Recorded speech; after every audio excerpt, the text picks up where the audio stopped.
Welcome to the Sparkroom webinar series. Sparkroom provides full-service, data-driven marketing and technology solutions to ignite your performance marketing.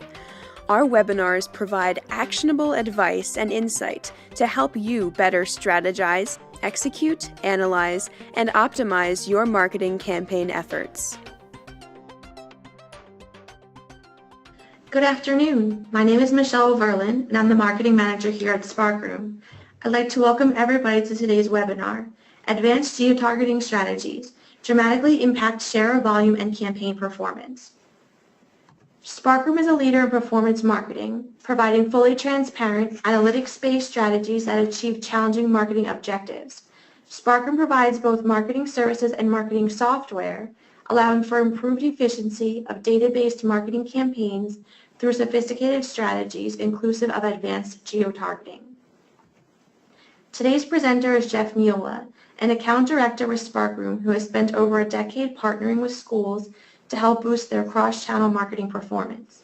Jeff has extensive experience working with clients and media partners to develop effective strategic approaches to enrollment marketing challenges. His enthusiasm for diving deep into campaign data to solve clients' challenges is rivaled only by his equal enjoyment of hockey. Thank you for joining us, and now I'll pass things over to Jeff. Thank you, Michelle. So here's what we'll be covering today. We will start with the basics of geotargeting and how it has evolved. Then we will move on to some advanced strategies, as well as strategies specific to online businesses with large marketing coverage across the nation. Lastly, how to optimize those strategies and using technology to help you execute it. Okay, let's dive right in. So, what is geotargeting and why do it? I won't read you the definition verbatim, but it's catering your marketing campaigns to the geography surrounding your markets. For brick and mortar locations, this will take on a different look than nationally targeted or online campaigns. Not all campaigns are created equal and require customized approaches. Geotargeting strategy has evolved over the years to get to the custom targets that are best practice today. Gone are the larger 60-mile rings around markets. Over the years, those have tightened to restrict underperforming volume. Typically, a high percentage of any campus starts are coming from a close proximity to the location anyways. The best approach is to heat map your data and create a custom geotarget that can get as detailed as you want. Focus on the areas where you are buying leads and driving conversions. Eliminate the ones where you have few or no conversions.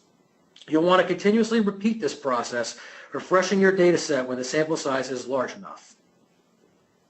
Also, know that no two markets are the same, and you need to consider several of these factors when laying out your approach. For starters, you have demographics. One of the most important factors is knowing the areas and zip codes around your market. You need to understand where your demo stops and starts. It's important not just to target the zips within your demo, but also not to be wasteful over targeting the ones that are not. Next, you have traffic and congestion when commuting to and from your location. This plays an important role in two specific ways. First, if there's a lot of traffic to your market, prospects are unlikely to attempt to get there from further distances. Secondly, it makes it all the more important that you are aware of the transit options to get to your locations. Public transportation by train, bus, etc. gives customers different ways to access your market that doesn't directly tie to a specific mileage outside that location. So these have to be considered when creating your custom geotarget. Other transit options to consider in more rural areas are highways. If you have an interstate that passes right through your location, it affords you the opportunity to extend further in those areas. You do also want to consider how this can impact neighboring markets of yours as well as competition. You need to know where your competition is located in each market. You will want to make sure your targeting carefully balances being competitive with being inefficient. Make sure that the other area to consider here is strategies at the channel level and in addition the program level. Maybe a nearby competitor offers 70% of the same programs you do. The other 30% represent an area you have the opportunity to be more aggressive in without being wasteful. Speaking of being wasteful, we now come to the most important factor: performance. How is the location performing? What are your needs to fulfill certain goals? How strong is your branded search and website in driving a high percentage of conversions to that specific market? These are all questions you should be asking when defining what your target should be. The larger percentage of starts coming from your first-party channels offers you the opportunity to be more restrictive on your third-party campaigns. Performance should be a heavy informant of the custom strategy you choose to deploy. So, if you're used to a standard ring targeting your markets, this may all sound like a lot of factors. So why does it have to be so complicated? Let's take a look at percentage of total inquiries across Sparkroom global data and how far out they're coming from. As you can see, regardless of the different types of markets present here, a large majority of inquiries are generally coming from within 30 miles of the locations. Looking at the same style of chart, but swapping out inquiries for conversions, we see the exact same pattern. Now onto conversion rate. This, on the other hand, looks a little different. The overall trend line is going down, indicating that conversion rate is highest closest to the location. However, as you travel further out and data sample sizes are lower, you can see some strong efficiencies, like the blue line for 40 to 50 miles outside of Salt Lake City, or the green line for 60 plus miles outside of Chicago. So now let's take a look at a couple sample markets. Here is Sparkroom global data for Philadelphia. Now this market is located in a highly populated city, which has to be considered when outlining a strategy for optimizing geotargets. As you can see, the generic 35 miles is not as effective as the first custom geotarget. However, it's important to take your analysis a step further, like you see in custom geotarget 2, because that's where you really pick up efficiency by cutting out as much waste as possible without sacrificing your conversions. And when we say waste, that is referring to zip codes with a higher volume of inquiries and lower or zero number of conversions. Also, if you have neighboring locations, don't be shy to have overlapping zip codes shared between the two. You do need to make sure you have a good contact strategy to support this, but leaving the choice of the customer is always best. That way they can take into account any personal factors that would drive them to one location over another. Let's take a look at another example. This time we are looking at Sparkroom global data for Austin, a more spread out area which will require a different approach than a city like Philadelphia. Whether at 30 or 45 miles, this market is producing a ceiling of a 3.1% conversion rate. In custom geotarget 1, an attempt has been made to cater towards the patterns and trends of this market and discard the generic ring. The results actually decreased the conversion rate to 2.82%. It's not until the more surgical cuts made in custom geotarget 2 that the conversion rate eclipses any of the previous options at 3.21%. The lesson here is to make sure you remove enough of the underperforming zip codes to make an impact. So what are some of the reasons why such spotty targeting strategies are most efficient? It varies by location, but if you go back to some of the factors we've talked about so far, demographics, transit options, or competition, for example, you're bound to find one of these impacting your zip-by-zip performance. But don't just stop at the custom geotarget. There are a lot more tactics you can deploy. So let's go bigger with some advanced strategies. A secondary geotarget functions as an additional zip list for a specific market. If you recall the generic rings versus the custom geotargets on the previous slides, imagine targeting primarily with your custom geotarget, but expanding to the generic ring to make some exceptions. Here are some examples of how and why you might want to do that. Let's say you have a top performing program that also has seats available for your next start. So not only is the program in need, but you are also at significantly less risk because it's already performing well. So try exposing it to a larger geotarget. The same can be used at the channel or vendor level. Best practices are generally to have larger targets on your first-party channels and more restrictive ones for your third-party campaigns. You can even deploy this segmenting among your third-party sources to create more exposure for SEO-based or other high-converting partners. Generally, you want to be more flexible and geographically open for your first-party channels and apply those restrictions more freely for third-party. Always let the data inform you of that first, and don't be shy to apply these approaches inside the third-party channel at the vendor or campaign level. One thing to keep in mind when expanding out and creating that secondary geo-target: don't open up to zip codes that have never proven to convert in the past. If you're going to expand, make sure you vet the performance of the program, channel, or vendor in those areas before doing so. The secondary geo-target is not just an idea. We have deployed these strategies for clients, and they have proven to drive results. For an education client of ours, we put a specific program into an expanded secondary geo-target and grew inquiry volume by almost 70%, while start volume rose nearly 20%. So let's move on to discuss online business targeting strategies. The examples we will discuss are based on schools, however, could apply to other verticals as well. Online is a far different animal from your brick and mortar strategies, but there are some ways to differentiate. Less schools are targeting nationwide now, so how should you get more granular? Start by performing analysis on all the states you are running. Reduce or eliminate entirely states that are your poorest performers. Also, areas where you have ground canvases are always going to have a stronger brand presence. So generally, you want to double down on the awareness you are going to have in those states versus others where you are not physically present. And don't forget to review performance at the channel, program, and vendor level in doing so. I am now summoning Thor to assist me in hammering home just how important it is to make sure your geo-targeting strategies are applied and reviewed in detail at the channel, program, and vendor level.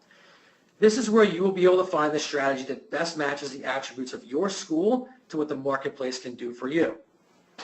It may sound like a lot of work combing through all this data and developing these marketing strategies, especially if you don't have the powers of Thor, which is all the more reason why you should use the powers of the Sparkroom technology and our team of industry experts to assist you. So when you're ready to start implementing, it is important to remember these factors. Significant sample sizes are crucial to laying out any of these. If you don't have enough data at the start level, consider dropping down to enrollments or applications. If that's not enough, Sparkroom Global Data can help you. In any approach, use enough data to draw meaningful, solid conclusions. Make sure that in conjunction with using enough data, you are also utilizing KPIs that will make the most impact. You should be targeting conversions here, not leads. And don't be afraid to cut volume that's not performing for you. For common sense, know your position as an offer. Save the more complicated and layered strategies for campuses and programs that are larger. That makes this a good time to talk about what's worth it and what is not when it comes to laying out these strategies and finding the best ones for you. A secondary geo-target is something everyone can do. It might work great for you at the program level or the vendor level, but you definitely need to be doing it at the channel level. Channel level implementation is a must, and something easy to execute with a secondary geo-target. Expose your first-party channels to a larger geography than your third-party channels.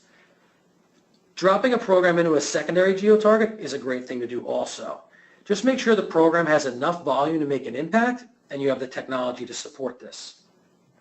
Now, here's what may not be worth it. Multiple geo-targets for low-volume partners. This takes effect in two main areas. First, your high-quality, low-quantity SEO-based performers. Exempt them from some of these restrictions. Don't overthink those partnerships. They are low risk, high performance, and you don't want to nickel and dime a handful of zip codes that could impact the exposure of your offer as a whole. Secondly, you want these efforts to be realistic to execute and drive results. If you're partnering with a vendor and only buying 30 monthly inquiries across 4 campuses, for example, it doesn't make sense to introduce too many layers nor is it realistic to expect them to make an impact for you. And that ties directly into having two variables. Don't have more than 2 geo-targets in play for one market in the same channel.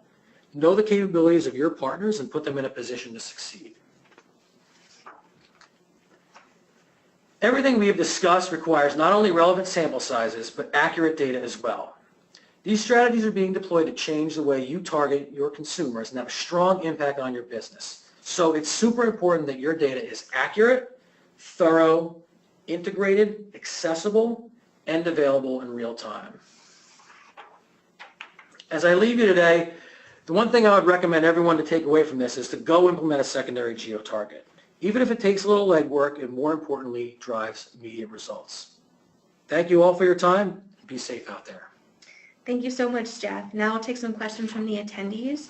If you do have questions, please type them into the question box on your webinar control panel. If you can't see the control panel at the moment, look for the orange box with the arrow. Click on the arrow and the control panel will expand. All right, let's see. So one of the first questions we have that came in so far is, how much data is enough?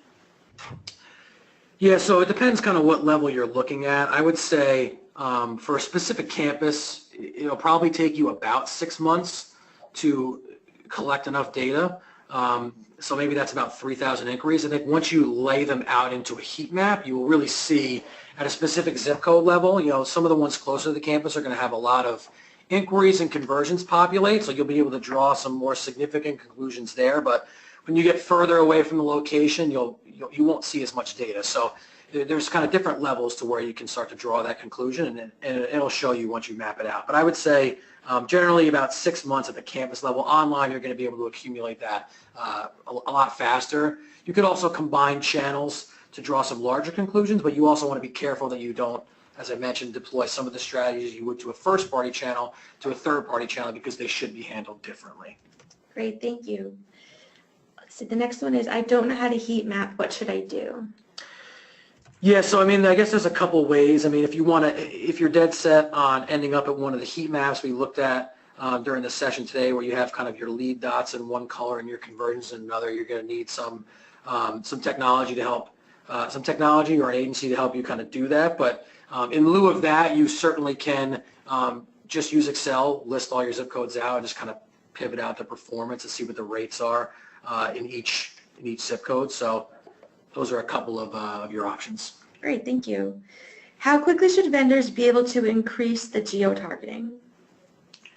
Well, it's probably going to be, so I think you're going to have varying results. So in one of the examples where you're kind of deploying a secondary geo-target, there's more than 2 ways to do it, but the 2 that I think are most applicable here is actually just having 2 buckets where you say, hey, vendors in group A are going to be exposed to this radius, vendors in group B are going to be exposed to that one, probably 2 to 4 business days to direct a change there. If you're trying to layer in a strategy where the same vendor is going to have all the programs targeted at one zip radius, but maybe you pick one program to drop into that secondary geo-target, that I don't think you're going to find 100% capability of that to be accomplished. So that's why when I mentioned you want to discuss with your partners and understand what their capabilities are, that's where that would become important.